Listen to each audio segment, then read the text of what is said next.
तर बातमी पाहूयात। आम्ही कधीच कर्जमाफीच्या घोषणेपासून बाजूला गेलो नाही। आमच्या महायुतीच्या जाहीरनाम्यामध्ये कर्जमाफीच सांगितलं होतं, त्याबाबत आम्ही ठाम असल्याचं वक्तव्य राज्याचे उपमुख्यमंत्री अजित पवार यांनी केलेलं आहे। तर महायुती सरकार शेतकऱ्यांची कर्जमाफी करणार अशी घोषणा एकनाथ शिंदे यांनी केलेली आहे। तीच कर्जमाफीपासून बाजूला गेलो।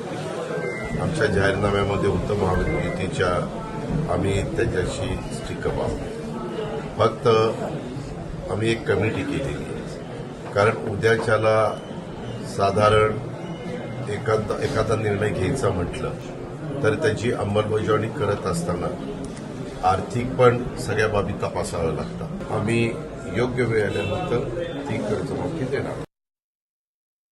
कर्जमाफीचा विषय आपल्याला मी सांगतो, आमच्या अजेंड्यामध्ये कर्जमाफी होती आणि कर्जमाफी देखील महायुती सरकार केल्याशिवाय राहणार नाही। थोडं आपल्याला तारेवरची कसरत आपल्याला करायला लागते।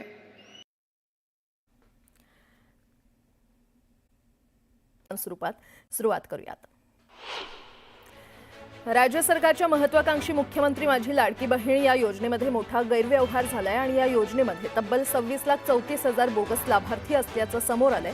उपमुख्यमंत्री अजित पवार, पालकमंत्री असलेल्या पुणे जिल्ह्यात तब्बल 2,04,000 बोगस नावं आढळली, तर एकनाथ शिंदे पालकमंत्री असलेल्या ठाणे जिल्ह्यात 1,25,300 बोगस लाभार्थी आढळले। राष्ट्रवादी काँग्रेसकडून मंत्री छगन भुजबळ यांनी नाशिकच्या पालकमंत्री पदावर दावा ठोकलाय। भाजपकडून गिरीश महाजन आणि शिवसेनेकडून दादा भुसे इच्छुक आहेत। तर आज जळगावात मंत्री महाजन आणि भुजबळ यांनी एकमेकांवर स्तुतीसुमनं उधळली।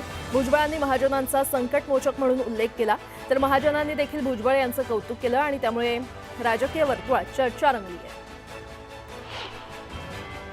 आम्ही कधीच कर्जमाफीच्या घोषणेपासून बाजूला गेलो नाही। आमच्या महायुतीच्या जाहीरनाम्यामध्ये कर्जमाफीचा उल्लेख होता, आम्ही त्यावर ठाम आहोत असं अजित पवार यांनी स्पष्ट केलंय। कर्जमाफीबाबत अंमलबजावणी करत असताना आर्थिक बाबी तपासाव्या लागणार आहेत आणि त्यासाठी कमिटी नेमली आहे अशी माहिती देखील त्यांनी दिली।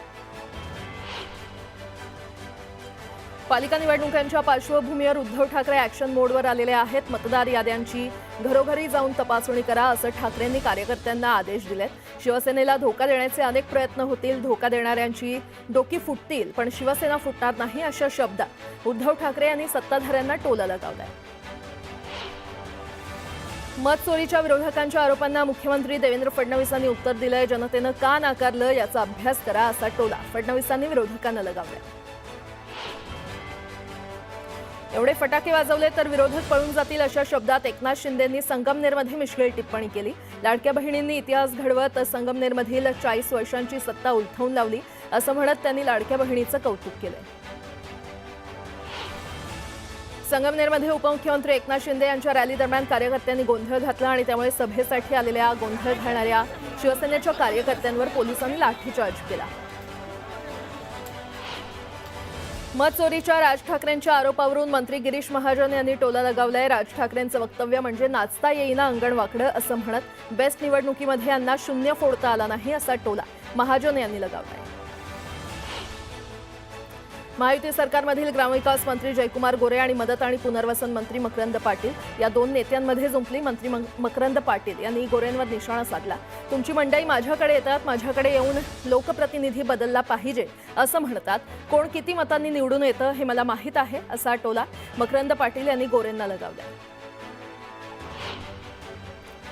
पुणे बंगळुरू महामार्गावर कराड शहरापासून तासवडे टोल नाक्यापर्यंत मोठी वाहतूक कोंडी झाली। या वाहतूक कोंडीचा फटका उपमुख्यमंत्री अजित पवार यांना बसला आणि त्यामुळे आजचा कोल्हापूरचा मुक्कामी दौरा रद्द करून अजित पवार कराडच्या शासकीय विश्रामगृहात मुक्कामी असतील। राज ठाकरेंच्या घरी 1.5 दिवसाच्या गणपतीची प्रतिष्ठापना होते आणि या गणपतीच्या दर्शनासाठी राज ठाकरेंनी फोन करून उद्धव ठाकरे यांना निमंत्रण दिले। या निमित्तानं उद्धव ठाकरे पहिल्यांदाच राज ठाकरेंच्या शिवतीर्थ या निवासस्थानी जाणार आहेत आणि त्यामुळे पुन्हा एकदा ठाकरे बंधूंची भेट होणार आहे।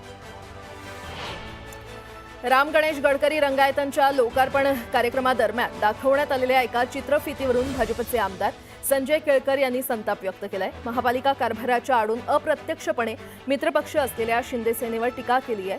ठाण्यामध्ये एक रिमोट कंट्रोल आहे, ते जेवढं सांगतील त्याप्रमाणे आयोजन केलं जात असल्याची टीका त्यांनी केली आहे।